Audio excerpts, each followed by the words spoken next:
नमस्कार, नमस्ते, राधे राधे साथियों। टारगेट विद पार्थ में आप सबका स्वागत और अभिनंदन है। इस वीडियो में हम लोग आँख वाली दृष्टि 2.0 दूसरी आई है दोस्तों, जिसमें 26 फरवरी तक के करंट अफेयर्स को कवर किया गया है। तो स्वाभाविक सी बात है कि ये यूपी पीसीएस प्री, जो कि अभी तक कहा जा रहा है कि 17 मार्च को आयोजित होगा और आज जो है इस पर फैसला भी सुनने को मिल जाएगा। तो 17 मार्च को आयोजित होने की बात हो रही है, तो उसी को मद्देनज़र रखते हुए यह मैगजीन आई है। और जो लोग अचूक मार्क सामग्री क्लास कर रहे हैं उनके लिए जनवरी और फरवरी का अभी देना बाकी है, तो जल्द ही उस पर काम तो चल ही रहा है, जल्द ही आपको मैं वो उपलब्ध करा दूंगा। तो आगे बढ़ते हैं। चुनावी बांड योजना को असंवैधानिक घोषित कर दिया है। ठीक है, अब सवाल बनता है कि चुनावी बांड योजना इलेक्टोरल बांड स्कीम कब लॉन्च हुई थी? तो 2 जनवरी 2018 को एक्ट, याद रखिए, आरबीआई एक्ट के तहत इसको लॉन्च किया गया था, अधिसूचित किया गया था।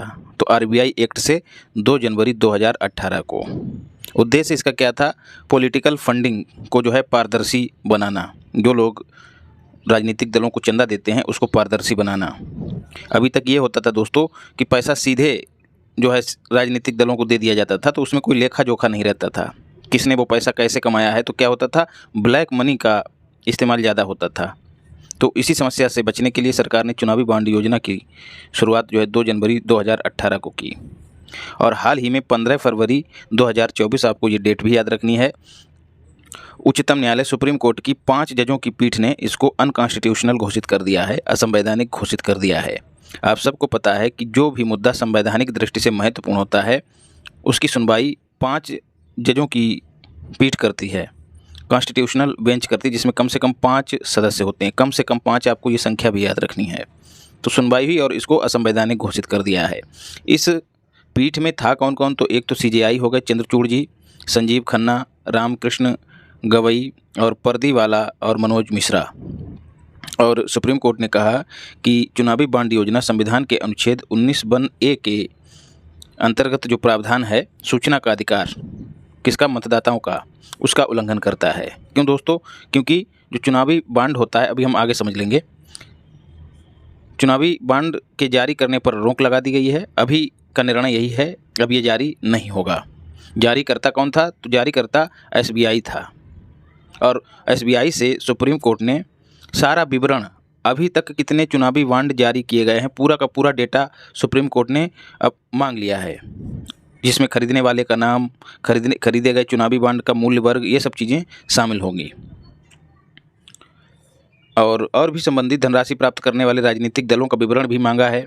तो ये इलेक्शन कमीशन ऑफ इंडिया के समक्ष सारी डिटेल प्रस्तुत की जाएगी। और कहा गया है कि जो इलेक्शन कमीशन ऑफ इंडिया है ये अपनी वेबसाइट पे पूरी की पूरी जानकारी अपलोड करेगा। एसबीआई 6 मार्च 2024 तक ये सूचनाएं जो हैं ईसीआई के समक्ष प्रस्तुत करेगा। चुनावी बांड योजना को अलग से समझ लेते हैं। ये एक वचन पत्र, प्रोमिसरी नोट होता है। दोस्तों समझिएगा, बांड और बिल 2 तरह के उपकरण होते हैं। बिल जो है 1 साल से ज़्यादा के लिए लॉन्च किया जाता है और बांड जो है 1 साल से कम अवधि के लिए लॉन्च किया जाता है। तो ये पैसा उठाने के 2 उपकरण हैं। बाजार में इसका इस्तेमाल किया जाता है, लेकिन यहाँ पर फंडिंग के परिप्रेक्ष्य में इसको जारी किया गया। तो एक तरह का पत्र होता है, इसको एसबीआई से खरीदना रहता है। जैसे आप गए और आपने कहा कि हम 600 करोड़ का बांड या फिर 100 रुपये का बांड जो है हम खरीदना चाहते हैं, 100 ज़्यादा सही रहेगा। तो ये 100 रुपये का एक प्रॉमिसरी नोट जो है आपको दे दिया जाएगा और 100 रुपये आपसे ले लिए जाएंगे। और यही बांड जो है आप बता देंगे कि हमको उस राजनीतिक दल को देना है, तो एसबीआई जो है उस राजनीतिक दल को दे देगा, कोई भी XYZ। तो इसमें क्या होगा, आपकी पहचान गुप्त रखेगा। ऐसा इस स्कीम में कहा गया है कि पहचान को गुप्त रखा जाएगा कि किसने कितना धन दिया है और किस पार्टी को दिया है। लेकिन आप जान ही रहे हैं कि सैया कोतवाल तो डर काहे का, एसबीआई सरकार की ही संस्था है एक तरह से। तो सारी की सारी सूचनाएं सरकार एसबीआई से प्राप्त कर सकती है। तो पता लग जाएगा कि किसने हमको चंदा दिया है। तो राजनीतिक दल इस बांड को भुना लेगा कहाँ? एसबीआई से। ठीक है, पैसा ले लेगा और अपना काम करने लगेगा। तो किसी भी व्यक्ति के द्वारा इसको खरीदा जा सकता था जो भारत का नागरिक हो, याद रखिएगा। कारपोरेट निकाय भी इसको खरीदेंगे। और चुनावी बांड का मूल्य देख लेते हैं, 1000, 10,000, 1 लाख, 1 करोड़ और 10 करोड़, कुल 5 वर्गों में इसको खरीदा जा सकता है, 5 मूल्य वर्गों में। तो 1000 से शुरुआत करिएगा और एक एक जीरो बढ़ाते चले जाइएगा, 10 करोड़ तक है। ये बांड जारी किए जाने की तिथि के 15 दिनों के अंदर 15 दिनों तक वैलिड होते हैं। इसके बाद इसका जो पैसा है, यदि किसी पॉलिटिकल पार्टी ने इसको नहीं बनाया तो जो पैसा है वो पीएम केयर्स फंड में चला जाएगा। तो जो अवधि है आपको इसको भी याद रखना है। एक बात और, ये नॉन रिफंडेबल होते हैं, मतलब एक बार खरीदने के बाद इनकी वापसी नहीं होती है। और कहा गया है कि बॉन्ड से पैसा वही बॉन्ड प्राप्त कर सकते हैं राजनीतिक दल जो कम से कम 1% मत प्राप्त किए हों पिछले विधानसभा या फिर लोकसभा चुनावों में। अब बात करते हैं पीएम सूर्य घर मुफ्त बिजली योजना है दोस्तों। आपको पता है कि ग्लासगो में COP26 का आयोजन हुआ था, कॉन्फ्रेंस ऑफ पार्टीज। तो नवीन और नवीकरणीय ऊर्जा मंत्रालय ने यहीं पर एक लक्ष्य घोषित किया था, मोदी जी के द्वारा किया गया था। कहा गया था कि नवीन और नवीकरणीय ऊर्जा मंत्रालय के तहत भारत 2030 तक 500 गीगावाट गैर जीवाश्म आधारित विद्युत उत्पादन क्षमता प्राप्त करेगा। गैर जीवाश्म आधारित मतलब उसमें डीजल, पेट्रोल, कोयला का इस्तेमाल नहीं होगा, चाहे फिर वो विंड एनर्जी हो या फिर सोलर एनर्जी। ऐसी एनर्जीज़ के माध्यम से विद्युत क्षमता स्थापित की जाएगी। तो ये लक्ष्य जरूर याद रखिएगा, 500 गीगावाट कब तक? 2030 तक। कुछ और महत्वपूर्ण बिंदु हैं, उनको भी देखते हैं। भारत नवीकरणीय ऊर्जा स्थापित क्षमता के संदर्भ में विश्व में चौथे स्थान पे है। पवन ऊर्जा क्षमता के मामले में भारत चौथे स्थान पे है। सौर ऊर्जा क्षमता के मामले में भारत 5वें स्थान पे है। तो टोटल ऊर्जा की बात आए तब चौथे स्थान पे, पवन ऊर्जा की बात आए तब चौथे स्थान पे, लेकिन जब सौर ऊर्जा की बात हो, सोलर एनर्जी की बात हो, सोलर एनर्जी कैपेसिटी की बात हो तो 5वें स्थान पे है। तीनों फैक्ट याद रखिएगा, मोस्ट इंपॉर्टेंट हैं। अब स्मरणीय तथ्य करंट अफेयर्स तो यहाँ से शुरू हुआ है, अभी तक तो कहानी चल रही थी।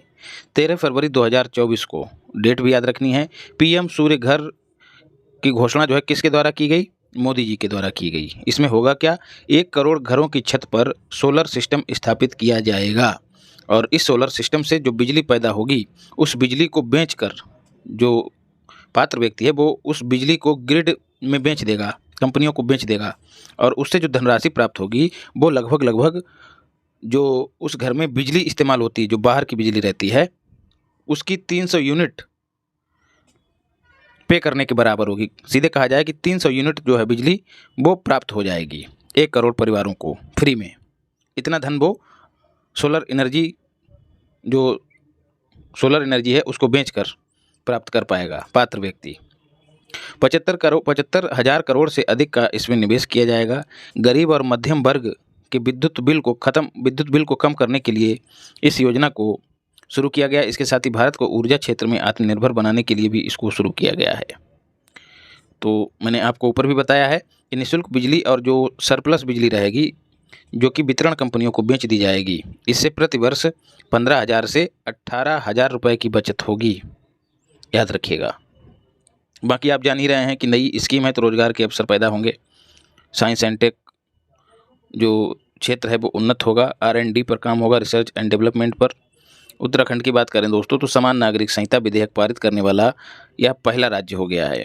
अब समान नागरिक संहिता की बात करें तो संविधान के भाग 4 में नीति निर्देशक तत्वों के तहत अनुच्छेद 44 में इसका उल्लेख है। और इसका अर्थ क्या होता है समान नागरिक संहिता का? भारत में रहने वाले प्रत्येक नागरिक, चाहे वह किसी भी धर्म या किसी भी जाति का हो, उसके लिए समान कानून हो जाएंगे। एक देश एक कानून की अवधारणा पर आधारित है। जैसे मुस्लिम धर्म में क्या होता है? 3 तलाक कह दिया जाता है। हिंदुओं में क्या होता है? एक अलग प्रक्रिया होती है। तो धर्मों में प्रक्रियाएं अलग अलग हैं, लेकिन बात यदि महिलाओं के शोषण किया है तो मुसलमानों में अलग होगा और हिंदुओं में अलग होगा। तो ऐसे में क्या होता है? एक तरह की भेदभाव वाली स्थिति पैदा हो जाती है। क्यों दोस्तों? देखिए 3 तलाक कह देना बहुत आसान है, बहुत जल्दी जो है तलाक दे दिया जाता है। तो एक धर्म में कुछ और है, एक धर्म में कुछ और है, लेकिन महिलाओं का शोषण होता है। तो इन्हीं सब समस्याओं, ऐसे ही दोस्तों बच्चा गोद लेने की प्रक्रिया तो अलग अलग धर्मों में अलग अलग है। तो इन्हीं सब बच्चा गोद लेने की प्रक्रिया हो गई और जो संपत्ति का अधिकार है, उत्तराधिकार जिसको कहें, उसकी भी प्रक्रियाएं अलग अलग हैं। तो कहा जा रहा है कि समान नागरिक संहिता से ये सब सेम हो जाएंगी, तब जो है कहीं ना कहीं शोषण कम होगा, समय की बचत होगी और एक तरह से सामाजिक न्याय सुनिश्चित होगा। तो इसीलिए समान नागरिक संहिता लाई जा रही है और उत्तराखंड विधानसभा द्वारा इस विधेयक को पारित कर दिया गया है और ऐसा करने वाला उत्तराखंड देश का पहला राज्य बन गया है। तो विवाह विच्छेद जिसको डाइवोर्स कहते हैं, उत्तराधिकार और लिव इन रिलेशनशिप, इनसे संबंधित कानूनों को एक ही कर दिया जाएगा। किससे? समान नागरिक संहिता के माध्यम से। इसका विस्तार, समान नागरिक संहिता का विस्तार पूरे उत्तराखंड राज्य पर है। इसके साथ ही जो उत्तराखंड के निवासी हैं जो बाहर रहते हैं उन पर भी ये लागू होगा। भारत के संविधान 366 को अनुच्छेद 2 के साथ पढ़ने पर जो अनुसूचित जनजातियां हैं उन पर ये प्रावधान लागू नहीं होगा, क्योंकि उनकी संस्कृति को संरक्षित किया जा रहा है। तो उन पर यदि समान नागरिक संहिता हो जाएगी तो कहीं ना कहीं ये उनके लिए संकट हो जाएगा, इसलिए ये अनुसूचित जनजातियों पर लागू नहीं होगा। अनुच्छेद आप भूल जाएं, लेकिन ये जरूर याद रखिएगा जो एसटीज हैं उन पर ये समान नागरिक संहिता का प्रावधान लागू नहीं होगा। इसके अलावा संविधान के भाग 21 के अंतर्गत जो व्यक्ति हैं जो रखे गए हैं उनके परंपरागत अधिकार संरक्षित रहेंगे, ऐसा भी कहा गया है। और इससे पहले दोस्तों उत्तराखंड में एक विशेषज्ञ समिति गठित की गई थी इसी पर विचार करने के लिए। किसकी अध्यक्षता में की गई थी? तो रंजना प्रकाश देसाई। समान नागरिक संहिता पर विचार करने के लिए उत्तराखंड ने किसकी अध्यक्षता में एक समिति का गठन किया था? तो रंजना प्रकाश देसाई। बाकी उत्तराखंड वाले जो हैं इनको देख भी सकते हैं कि इस समिति में कौन कौन था। यूपी वालों को नहीं देखना है। भारत रत्न की बात करें, यहाँ से एक क्वेश्चन आना तय है। ये देश का सर्वोच्च नागरिक सम्मान है जो मानवीय उद्यम के किसी क्षेत्र में असाधारण योगदान के लिए प्रदान किया जाता है। मानव से संबंधित कोई भी क्षेत्र, मानव कल्याण से संबंधित, और उसमें जो है बेहतर योगदान जिसने दिया है तो वो भारत रत्न के लिए एलिजिबल है। इस परंपरा की शुरुआत कब हुई थी दोस्तों? 1954 में।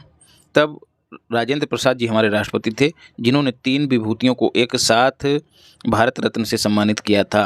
कौन कौन? सर्वपल्ली राधाकृष्णन, सी राजगोपालाचारी और वैज्ञानिक सीवी रमन। इन तीनों को एक साथ 1954 में भारत रत्न पुरस्कार प्रदान किया गया। उसके बाद दोस्तों, और हाँ, प्रारंभ में मरणोपरांत किसी व्यक्ति को यह सम्मान नहीं दिया जाता था। उसके बाद 1955 में एक नया प्रावधान शामिल किया गया जिसके तहत मरणोपरांत भी भारत रत्न प्रदान करने की परंपरा की शुरुआत हुई और लाल बहादुर शास्त्री जी मरणोपरांत यह पुरस्कार प्राप्त करने वाले पहले व्यक्ति बने। याद रखिएगा। भारत में अब तक कुल कितने लोगों को भारत रत्न दिया जा चुका है? तो 53 लोगों को दिया जा चुका है, जिसमें 48 पुरुष और 5 महिलाएं हैं। महिलाएं जरूर याद रखिएगा, 5 महिलाएं हैं। अब सबसे पहले कर्पूरी ठाकुर जी को देखते हैं। 23 जनवरी को राष्ट्रपति सचिवालय द्वारा, एक बात और याद रखिएगा, इसकी घोषणा कौन करता है? तो राष्ट्रपति सचिवालय। कर्पूरी ठाकुर को मरणोपरांत भारत रत्न से सम्मानित करने की घोषणा की गई। उनकी 100वीं जयंती है, मतलब 100 वर्ष पहले उनका जन्म हुआ था। 100वीं जयंती की पूर्व संध्या पर इसकी घोषणा की गई और ये 49वें प्राप्तकर्ता हैं। कौन? कर्पूरी ठाकुर। ये एक स्वतंत्रता सेनानी, राजनीतिज्ञ और शिक्षक थे। इन्हें जननायक के नाम से भी जाना जाता है। 2 बार ये बिहार के मुख्यमंत्री के रूप में कार्य किए हैं। एक बार मुख्यमंत्री, एक बार उप मुख्यमंत्री। इनका जन्म दोस्तों 24 जनवरी 2000, यार 2024 कैसे कर दोगे तुम? 24 जनवरी 1924 को हुआ था। तो ये 24 और ये 24 सेम है। 24 जनवरी को ही दोस्तों यूपी दिवस भी मनाया जाता है, ये भी याद रखिएगा। कहाँ जन्म हुआ था बिहार वाले याद कर लें, पितौंझिया। वर्तमान में उस गांव का नाम कर्पूरी गांव कर दिया गया है, पितौंझिया, जो कि बिहार के समस्तीपुर जिले में है। मृत्यु इनकी 1988 में हुई और इन्होंने कुछ काम किए, जैसे शराबबंदी लागू कर दी, मैट्रिक की परीक्षा के लिए अंग्रेजी को अनिवार्य विषयों की सूची से हटा दिया और बिहार के जो पिछड़े वर्ग हैं उनके लिए आरक्षण लागू करने का प्रयास किया। इससे पहले दोस्तों आरक्षण लागू करने के लिए इन्होंने आरक्षण लागू किया और 1978 में मुंगेरी लाल आयोग की रिपोर्ट की सिफारिशों के आधार पर राज्य में सर्वप्रथम पिछड़े वर्गों के लिए आरक्षण लागू हो गया। तो बिहार वाले जरूर याद रखें कि मुंगेरी लाल आयोग का संबंध किससे है? तो पिछड़े वर्गों के लिए आरक्षण से संबंधित है मुंगेरी लाल आयोग। और इससे पहले 1971 में मुंगेरी लाल की अध्यक्षता में एक बैकवर्ड क्लास कमीशन को नियुक्त किया गया था, जिसने 1978 में सिफारिशें दी और उसी आधार पर आरक्षण लागू कर दिया गया। कर्पूरी ठाकुर ने मंडल आयोग की सिफारिशों के कार्यान्वयन के लिए एक मंच तैयार करने में महत्वपूर्ण भूमिका निभाई। आप भी जानते हैं मंडल आयोग जो है ओबीसी आरक्षण से ही संबंधित था, तो कहीं ना कहीं इन्होंने इसके लिए एक पृष्ठभूमि तैयार कर दी। कर्पूरी ठाकुर की ये 100वीं जयंती थी, क्योंकि 24 जनवरी को उनका जन्म हुआ था। कब? 24 जनवरी 1924 को। तो ये 100वीं जयंती थी, ये भी याद रखिएगा। और इस अवसर पर बिहार विधानमंडल परिसर में राजकीय समारोह आयोजित किया गया।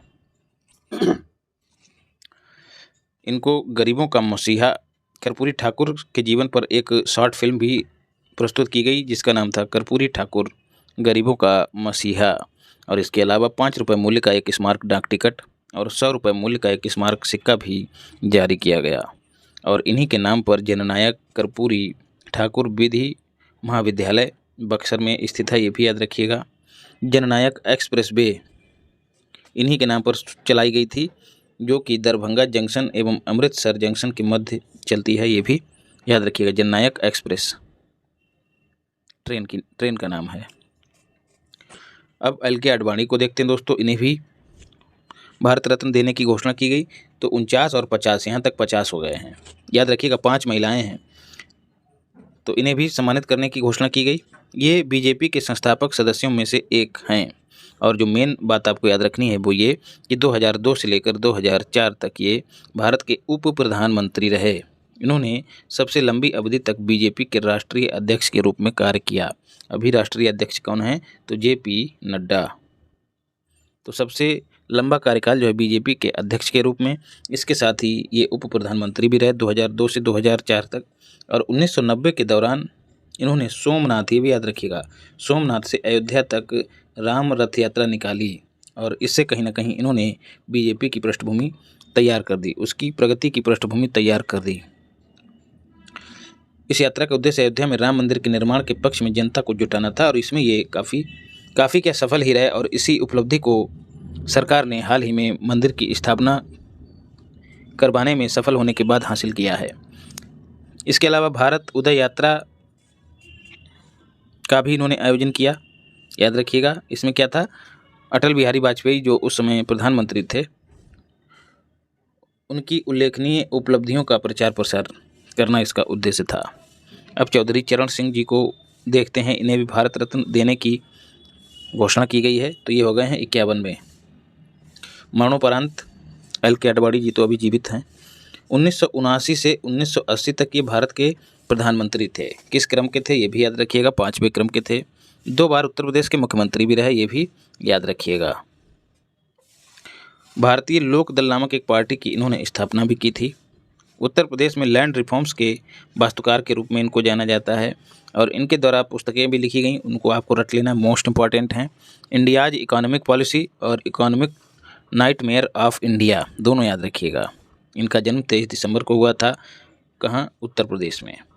और 23 दिसंबर को ही राष्ट्रीय किसान दिवस के रूप में मनाया जाता है। नई दिल्ली में इनके समाधि स्थल को किसान घाट के नाम से जाना जाता है। क्योंकि ये किसान ही थे, इसलिए किसान घाट के नाम से जाना जाता है। पी.वी. नरसिम्हा राव दोस्तों, ये 52 हो गए हैं। इन्हें भी मरणोपरांत दिया गया। और ये जो है 1991 से 1996 तक भारत के प्रधानमंत्री रहे। इन्होंने व्यापक आर्थिक स्थिरीकरण की नीति अपनाई, इकोनॉमिक स्टेबलाइजेशन की नीति अपनाई। और इन्हीं के समय में एलपीजी की शुरुआत हुई। लिबरलाइजेशन, प्राइवेटाइजेशन और ग्लोबलाइजेशन मोस्ट इम्पॉर्टेंट है, यहाँ से पूछ लिया जाता है। नरसिम्हा राव, तो जो नरों में सिंह था उसी ने ये कड़ा कदम उठाया, एलपीजी, याद रखिएगा। इन्हें father of Indian economic reforms भी कहा जाता है। किन्हें? नरसिम्हा राव को। ये भारत के प्रधानमंत्री तो रह ही रहे 91 से 96 के बीच एक कई बार। उसके अलावा ये आंध्र प्रदेश के मुख्यमंत्री भी रहे, ये भी याद रखिएगा। तो पहले मुख्यमंत्री रहे, बाद में प्रधानमंत्री हुए। तो ये तो हो गए हैं 51वें नंबर के। और अब जो हैं एम.एस. स्वामीनाथन की बात करते हैं, जो कि 52वें नंबर के हो गए हैं, जिन्हें भारत रत्न प्राप्त होगा। इन्हें भी भारत रत्न प्रदान करने की घोषणा की गई, लेकिन मरणोपरांत। इनके बारे में कई बार हम पढ़ चुके हैं। कृषि वैज्ञानिक थे, father of revolution, green revolution, हरित क्रांति का जनक भारत में कहा जाता है। टाइम मैगजीन ने इन्हें 20वीं सदी के सबसे प्रभावशाली एशियाई लोगों में से एक की संज्ञा दी थी।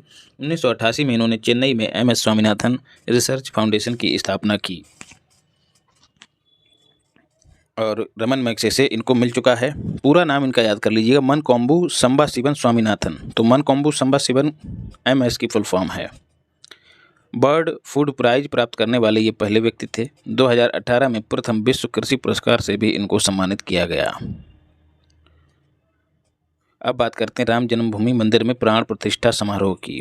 5 अगस्त 2020 को मोदी जी ने राम जन्मभूमि मंदिर की आधारशिला रखी थी और 22 जनवरी 2024 को नरेंद्र मोदी ने अयोध्या में श्री राम के बाल रूप विग्रह की विधिपूर्वक प्राण प्रतिष्ठा की।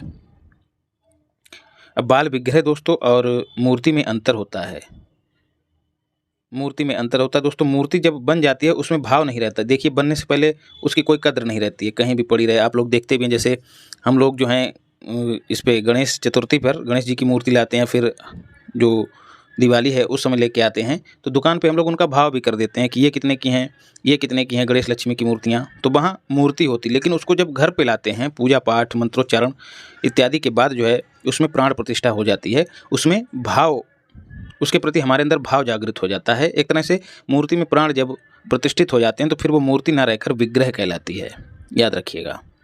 और फिर जो है देखिए एक कनेक्शन बन जाता है। आप लोगों ने भी देखा होगा घरों में, आप सबके घरों में, जैसे मैं तो अपनी बात कर रहा हूँ, एक बड़े से पत्थर हैं, वो हमारे भोलेनाथ जी हैं। पत्थर कहा है, आप लोगों के लिए कहा है, हमारे लिए तो भगवान ही है। पूरा घर उनकी पूजा करता है। तो क्या है, उस पत्थर में प्राण प्रतिष्ठा हो गई है, तो वो पत्थर नहीं, वो विग्रह हो गया एक तरह से।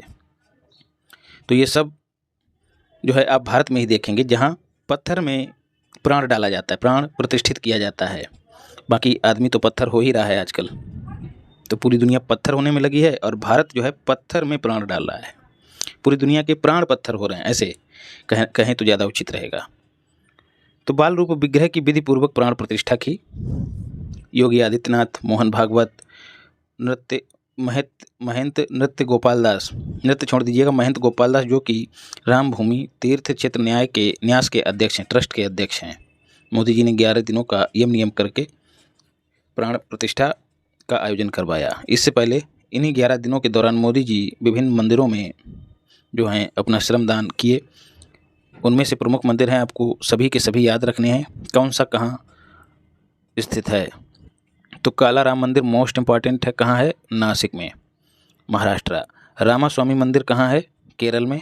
वीरभद्र मंदिर आंध्र प्रदेश। श्री रंगनाथ स्वामी मंदिर तमिलनाडु और रामनाथ स्वामी मंदिर रामेश्वर तमिलनाडु और गुरुवायूर मंदिर केरल और कोठंडा रामास्वामी मंदिर धनुषकोडी तमिलनाडु।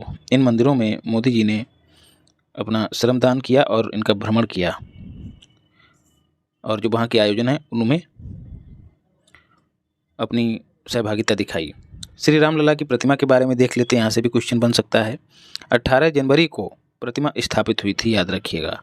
देखिए, प्राण प्रतिष्ठा वाला दिन सबको याद होगा 22 जनवरी, लेकिन स्थापना की बात करें तो 18 जनवरी 2024 को गर्भगृह में, जो मंदिर का मेन सेंटर होता है, जहाँ पर भगवान की प्रतिमा रहती है या फिर भगवान विराजमान होते हैं, उसी को गर्भगृह कहते हैं। इस मूर्ति का निर्माण या फिर प्रतिमा का निर्माण कर्नाटक से लाए गए 2.5 अरब साल पुराने, आपको ये समय भी याद रखना, 2.5 अरब साल पुराना कृष्णशिला पत्थर से किया गया है, जो कि काले ग्रेनाइट से बना हुआ है। इसका भार आपको याद रखना है, एक तो 2.5 अरब हो गया है, ग्रेनाइट पत्थर हो गया, कर्नाटक से लाया गया है। वजन कितना है, 2 कुंटल मतलब 200 किलो। हाइट दोस्तों याद रखनी है 4.24 फीट। 5 वर्ष की आयु के श्री राम लला इसमें खड़ी मुद्रा में दर्शाए गए हैं। कमल के फूल के आकार के आधार पर इनको स्थापित किया गया है। ये चीज़ें दोस्तों कभी कभी मेंस में पूछ ली जाती हैं आर्ट एंड कल्चर के तहत, तो इसलिए इनको याद रख लीजिएगा कि क्या कैसे है, ऊंचाई, आधार, और ये थोड़ा वर्णन देख लीजिए। श्री राम लला की इस प्रतिमा के दोनों तरफ विष्णु के 10 अवतारों को दर्शाया गया है और 10 अवतार आप लोग भी जानते होंगे, मत्स्य, कुर्म, वराह, नरसिंह, वामन, परशुराम, राम, कृष्ण, बुद्ध और कल्कि। मूर्ति के ऊपरी हिस्से में सूर्य भगवान और दोनों तरफ के गोलाकार हिस्से में स्वास्तिक, ओम, चक्र, गदा आदि को प्रदर्शित किया गया है। अब सब जानते हैं सूर्य जो है ऊपर ही होता है, तो ऊपरी हिस्से में सूर्य भगवान, निचले हिस्से में एक तरफ हनुमान जी और दूसरी तरफ गरुड़ जी को दर्शाया गया है। रामलला की इस मूर्ति के मूर्तिकार जो है कर्नाटक के अरुण योगीराज हैं। अब मंदिर के बारे में देख लेते हैं, किस शैली में इसका निर्माण हुआ है, तो नागर शैली में निर्माण हुआ है। आप सब जानते हैं भारत में मंदिर निर्माण की 3 शैलियाँ हैं, नागर, बेसर और द्रविड़। हिमालय से लेकर विंध्यन तक के जो मंदिर जिस श्रेणी में बनाए गए, जिस शैली में बनाए गए उसे नागर शैली कहते हैं, और विंध्यन पर्वत श्रृंखला से लेकर कृष्णा नदी तक के मंदिर जिस शैली में बनाए गए हैं उसे बेसर शैली कहते हैं। ये सब आपने आर्ट एंड कल्चर में पढ़ा होगा। और कृष्णा से लेकर कन्याकुमारी तक के इस क्षेत्र के जो भी मंदिर हैं उनको द्रविड़ शैली के मंदिर कहा जाता है, याद रखिएगा। तो जो दक्षिण भारत की फिल्में हैं उनमें आप जो भी मंदिर देखते हैं ऊंचे ऊंचे विशाल विशाल, वो सब द्रविड़ शैली के मंदिर हैं। तो राम मंदिर जो है दोस्तों किस शैली में बनाया गया है? नागर शैली में, क्योंकि ये उत्तर भारत में है। 3 मंजिला होगा, 392 खंबे और 44 द्वार हैं, ये भी याद रखिएगा। गर्भगृह में श्री राम के बाल रूप प्रतिमा को प्रथम तल पर स्थापित किया गया है, प्रथम तल पर। बाकी दूसरा और तीसरा दल जो है अभी निर्माणाधीन है। इसमें कितने मंडप हैं? अलग अलग कामों के लिए अलग अलग क्षेत्र निर्धारित कर दिया जाता है। जैसे ये तो गर्भगृह हो गया यहाँ पर, फिर ये सामने बैठेंगे तो ये एक मंडप हो गया, फिर इसके आगे और एक मंडप हो गया, फिर इसके आगे और एक मंडप हो गया, इसके आगे और एक मंडप हो गया। तो अलग अलग कामों के लिए। जैसे कितने मंडप हैं? 5। नृत्य मंडप में नाच होता है, रंग मंडप में और छोटी मोटी गतिविधियाँ, जो कहानियाँ वगैरह हैं, जो भजन वगैरह हैं, वो सब होते हैं। सभा मंडप में सभा बैठती है, प्रार्थना मंडप में प्रार्थना होती है, कीर्तन मंडप में कीर्तन होता है। 5 मंडपों को पार करने के बाद श्रद्धालु गर्भगृह में पहुँचेंगे। तो यहाँ पर गर्भगृह है, तो आप भी देखेंगे तो इधर से यदि प्रवेश करेंगे तो 5 मंडल आप पार करेंगे, तब जाके गर्भगृह में पहुँचेंगे जहाँ पर भगवान राम विराजमान हैं। मंदिर के चारों ओर आयताकार परकोटा होगा। चारों कोनों पर भगवान सूर्य, भगवती, शिव, गणपति, इनके मंदिर स्थापित किए जाएंगे। और पौराणिक काल का सीताकूप भी मंदिर के समीप विद्यमान रहेगा। और इसके अलावा वाल्मीकि, वशिष्ठ, विश्वामित्र, अगस्त्य, निषाद राज, केवट की बात हो रही है, सबरी, इन सब के मंदिर भी इस परिसर में स्थापित रहेंगे। तो एक तरह से पूरी रामायण के जितने भी पात्र हैं, दैत्यों को छोड़कर, राक्षसों को छोड़कर, वो सारे के सारे जो हैं मंदिरों के रूप में या किसी अन्य प्रतीक के रूप में इस परिसर में विराजमान रहेंगे, उपस्थित रहेंगे, स्थापित किए जाएंगे। मंदिर निर्माण में कहीं भी लोहे का प्रयोग नहीं किया गया है। और जो भी सामग्रियां हैं वो देश के अलग अलग राज्यों से जुटाई गई हैं, उनको भी देख लेते हैं। जैसे बलुआ पत्थर राजस्थान से मंगाया गया है, और यहीं का जो लाल बलुआ पत्थर है राजस्थान के धौलपुर का, वो यूएई में जो मंदिर बना है उसके लिए गया है। इसके अलावा टीक की लकड़ी महाराष्ट्र से मंगाई गई है। ग्रेनाइट के पत्थर कर्नाटक और तेलंगाना से मंगाए गए हैं, लेकिन जिस पत्थर से मूर्ति का निर्माण हुआ है वो कर्नाटक वाला है, याद रखिएगा। 2.5 अरब साल पुराना है। ब्रास बेयर उत्तर प्रदेश से और घंटियाँ जो हैं तमिलनाडु से लाई गई हैं। लकड़ी के दरवाजे हैदराबाद यानी कि तेलंगाना से लाए गए हैं। इसके अलावा मुख्य स्थापित जन्मभूमि मंदिर के मुख्य स्थापित चीफ आर्किटेक्ट जो हैं वो चंद्रकांत सोमपुरा हैं। अब यहाँ पर कंफ्यूज मत होइएगा। योगीराज क्या हैं? मूर्तिकार हैं। अरुण योगीराज मूर्तिकार हैं, और चंद्रकांत जो हैं वो आर्किटेक्ट हैं, काय के मंदिर के। तो योगीराज मूर्ति से जुड़े हुए हैं और चंद्रकांत मंदिर से जुड़े हुए हैं, कंफ्यूज मत होइएगा। सूर्य तिलक मैकेनिज्म जो है यहाँ का अनूठा है। इसमें क्या होता है? सूर्य जो है भगवान राम को तिलक करते हैं। जैसे इस तरह से एक व्यवस्था बनाई गई है कि जब सूर्य उदय होता है और दोपहर के 12 बजते हैं तो सूर्य जो है सीधे उनके मस्तक पर आपतित होती हैं, सूर्य की किरण भगवान राम के। तो इसी को कहा गया है सूर्य तिलक। तो ये एक मैकेनिज्म के तहत सिस्टम स्थापित किया गया है जो सराहनीय है। और ये सिस्टम जो है दोस्तों CSIR रुड़की ने डिजाइन किया है, याद रखिएगा। विभिन्न राज्यों के वाद्य यंत्रों की मंगल ध्वनि भी बजाई गई प्राण प्रतिष्ठा के अवसर पर। तो राज्य देख लेने हैं और वाद्य यंत्र इंपॉर्टेंट है, यहाँ से क्वेश्चन बन सकता है। उत्तर प्रदेश से पखावज, बांसुरी और ढोलक संबंधित थी। ढोलक दोस्तों इसको GI टैग भी दिया गया है। कहाँ की? अमरोहा की। बीड़ा कहाँ की थी दोस्तों? कर्नाटक की। अलगोजा पंजाब का, सुंदरी महाराष्ट्र की वाद्य यंत्र है, और मरदल ओडिशा की, और मणिपुर का जो वाद्य यंत्र है वो पुंग, ये भी बजाया गया। और नगाड़ा काली जो है वो असम का है। मणिपुर वाला, मणिपुर में पुर लगा हुआ है, पुर मतलब पुंग, ऐसे याद रखिएगा। तो पुंग वाद्य यंत्र मणिपुर से संबंधित है। राजस्थान से दोस्तों रावण हत्था संबंधित है। शहनाई दिल्ली से संबंधित है, और घटम आंध्र प्रदेश से, सितार गुजरात से संबंधित है, और पश्चिम बंगाल से श्रीखोल, पखावज बिहार से संबंधित है। तो जो चीज़ें हाईलाइट हैं वो तो आपको कतई याद कर लेनी है, बाकी सब पे नज़र डालते रहिएगा। PM मत्स्य किसान समृद्धि सह योजना पशुपालन और डेयरी मंत्रालय ने मछुआरों के कल्याण और मत्स्य पालन के लिए दोस्तों 2020 में प्रधानमंत्री मत्स्य संपदा योजना की शुरुआत की और उसके लिए जो है 20,050 करोड़ रुपए का निवेश आकर्षित करने का लक्ष्य रखा गया। ये भी याद रखिएगा 20,050 करोड़। और ये प्रधानमंत्री मत्स्य संपदा योजना कब से कब तक के लिए लागू है?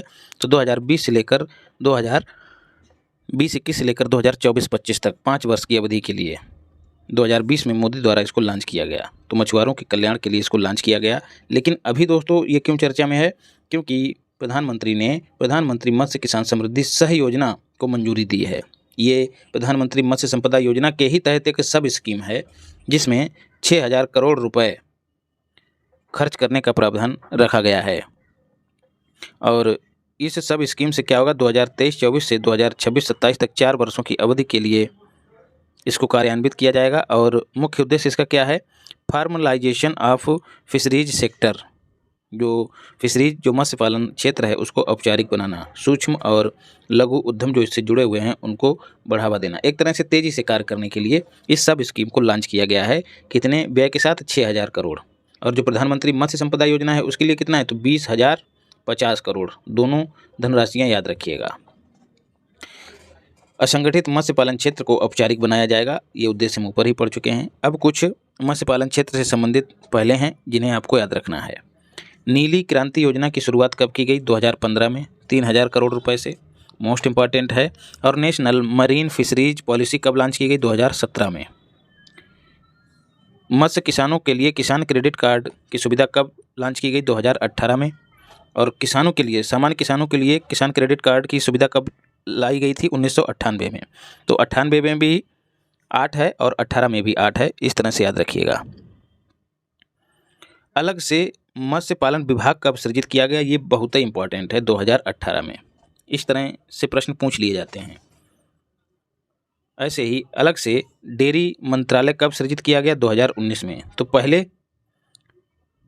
विभाग 2018 में, फिर मंत्रालय, याद रखिएगा। प्रधानमंत्री मत्स्य संपदा योजना ऊपर ही बता चुका हूँ, 2020 में लॉन्च की गई 2,050 करोड़ के साथ, याद रखिएगा। और मत्स्य पालन और जलीय कृषि बुनियादी ढांचा विकास निधि कब स्वीकृत की गई? 2023 में। स्टैचू ऑफ सोशल जस्टिस, जी हाँ दोस्तों, ये एक प्रतिमा है। कुछ अन्य फैक्ट को देख लेते हैं। प्रधान वास्तुकार और स्वतंत्र भारत के पहले विधि मंत्री, काहे के वास्तुकार? संविधान के। कौन होंगे दोस्तों? तो BR अम्बेडकर। उनका जन्म 14 अप्रैल 1891 में हुआ था। 6 दिसंबर को 1956 में इनका निधन हो गया था। तो 6 और 56 में भी 6, तो इस तरह से जोड़ के याद रखिएगा। और आप सब जानते हैं कि भीमराव अंबेडकर ने अंत समय में बौद्ध धर्म को स्वीकार कर लिया था, इसीलिए उनकी जो मृत्यु हुई थी जिस दिन, उसी दिन को महापरिनिर्वाण दिवस के रूप में मनाया जाता है। इन्हें 1990 में मरणोपरांत भारत रत्न सम्मान से सम्मानित किया गया। ये वर्ष भी याद रखिएगा। अभी क्यों चर्चा में है दोस्तों? आंध्र प्रदेश के जो मुख्यमंत्री हैं जगन मोहन रेड्डी, उन्होंने स्टैचू ऑफ सोशल जस्टिस का अनावरण किया है। कहाँ? विजयवाड़ा में। तो आंध्र प्रदेश भी याद रखिएगा और विजयवाड़ा भी याद रखिएगा। ये आंध्र प्रदेश के मुख्यमंत्री ने स्टैचू ऑफ सोशल जस्टिस का अनावरण किया है। ये स्टैचू ब्रांज से बनी हुई है, कांसे से बनी हुई है, याद रखिएगा। और इसकी हाइट जो है वो 206 फीट है। यह विश्व में अंबेडकर जी की सबसे ऊंची प्रतिमा है, याद रखिएगा। अब दोस्तों अगला जो आर्टिकल है मोस्ट इम्पॉर्टेंट है। अटल बिहारी वाजपेयी शिवडी नाहवा सेवा अटल सेतु, इसे दोस्तों मुंबई ट्रांस हार्बर लिंक भी कहा जाता है। और इसका अन्य नाम जो है वो अटल बिहारी वाजपेयी शिवडी नाहवा सेवा अटल सेतु रखा गया है। 2016 में मोदी जी ने इसकी आधारशिला रखी थी और जनवरी 2024 में मोदी जी ने इसका उद्घाटन कर दिया, इसीलिए ये चर्चा में आया। इस सेतु की कुल लंबाई कितनी है? तो 21.8 किलोमीटर, जिसमें से 16.5 किलोमीटर जो है यह समुद्र पर बना हुआ है और शेष जो है धरातल पे है, याद रखिएगा। 6 लेन है और भारत का सबसे लंबा सेतु है।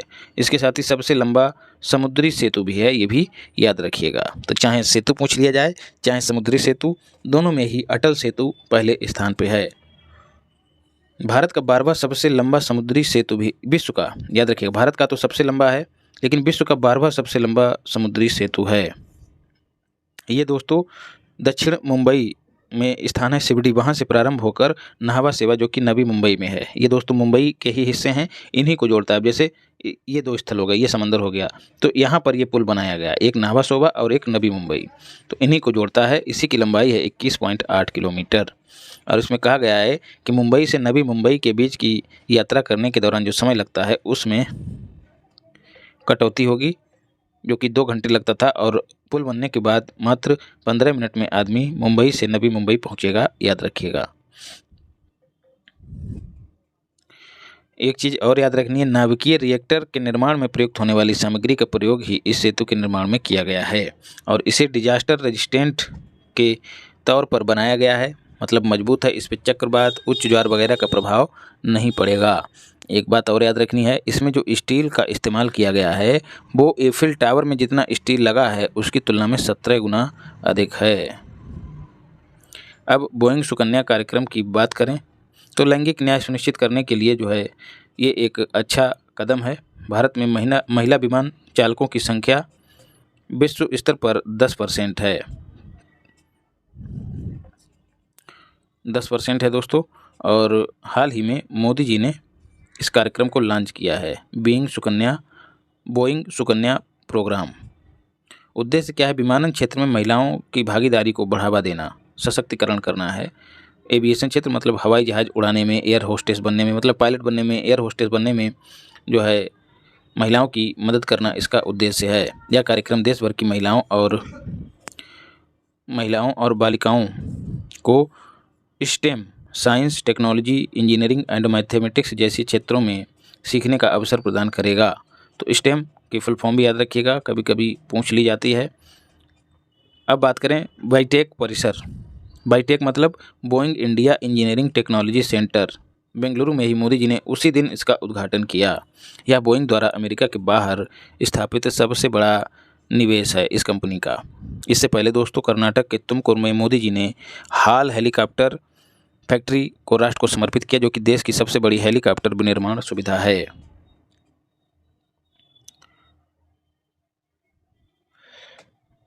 और इसे नई दिल्ली स्थित राष्ट्रीय पादप जीनोम अनुसंधान संस्थान द्वारा विकसित किया गया है। किसे?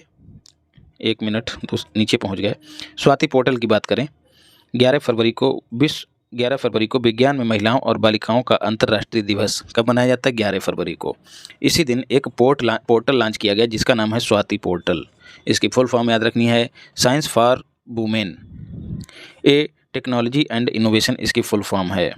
तो जो स्टेम है यहाँ पर याद रखिएगा, यहाँ पे डबल एम है लास्ट में, ऊपर हम केवल स्टेम पढ़े हैं। इसकी फुल फॉर्म क्या है? साइंस, टेक्नोलॉजी, इंजीनियरिंग, मैथमेटिक्स, और जो अंत वाला एम है वो मेडिसिन को इंगित करता है। इन क्षेत्रों में महिलाओं और बालिकाओं के प्रतिनिधित्व को बढ़ाया जाए और जो है उन्हें ऑनलाइन चीज़ें उपलब्ध कराई जाएं, यही इसका उद्देश्य है। इसे national institute of plant genome research के द्वारा विकसित किया गया है। स्वच्छ सर्वेक्षण। अब दोस्तों हम लोग आ गए मूल वाले कंटेंट पे जो पिछली मैगजीन में था। तो इससे पहले हमने जितना पढ़ा वो सारा का सारा नया ऐड हुआ है, और कई टॉपिक जो है इन्होंने हटा दिए, तो पुराना भी पढ़ना जरूरी है और नया भी पढ़ना जरूरी है। स्वच्छ सर्वेक्षण दोस्तों कब जारी हुआ? 11 जनवरी को जारी हुआ। किसके द्वारा जारी किया गया? हमारी राष्ट्रपति मुर्मू जी के द्वारा जारी किया गया। इसमें कितने शहरों को शामिल किया गया? शहरों की संख्या याद रखनी है 4477। तो 4 भी अपने भाई के साथ है और 7 भी अपने भाई के साथ है, तो 4477 शहरों का आकलन किया गया, जिसमें से 88 शहर जो हैं वो गंगा किनारे बसे हुए हैं। ये भारत का 8वां संस्करण है, याद रखिएगा। स्वच्छ सर्वेक्षण का 8वां संस्करण है।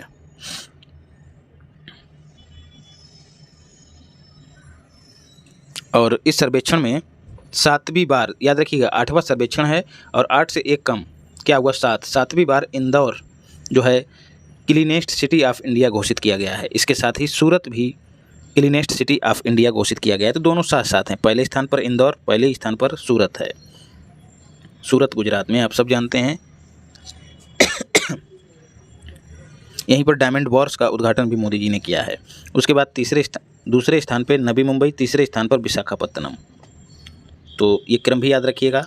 शीर्ष 5 राज्य मोस्ट इंपॉर्टेंट हैं। पहला स्थान महाराष्ट्र, दूसरा स्थान मध्य प्रदेश, तीसरा छत्तीसगढ़ और यूपी जो है दोस्तों 27 राज्यों की सूची में 9वें स्थान पे है।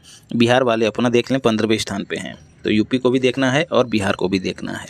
अच्छा, जो गंगा नगर हैं, जो गंगा के किनारे अवस्थित हैं, जिनकी संख्या 88 है, उनको देख लेते हैं। उनमें पहला स्थान किसे प्राप्त हुआ है? हमारे वाराणसी को। दूसरा स्थान प्रयागराज को प्राप्त हुआ है। दोनों उत्तर प्रदेश में हैं। वाराणसी का बी, यहाँ पर ये वाला बी मत दिमाग में रखिएगा। वाराणसी का बी पहले है, उसके ठीक बाद है पी। और दोनों ही दोस्तों गंगा के किनारे हैं और दोनों ही प्रसिद्ध स्थल हैं जो कि गंगा के किनारे अवस्थित हैं। तो बी और पी क्रम से याद रखिएगा। बी पहले आएगा और पी बाद में आएगा।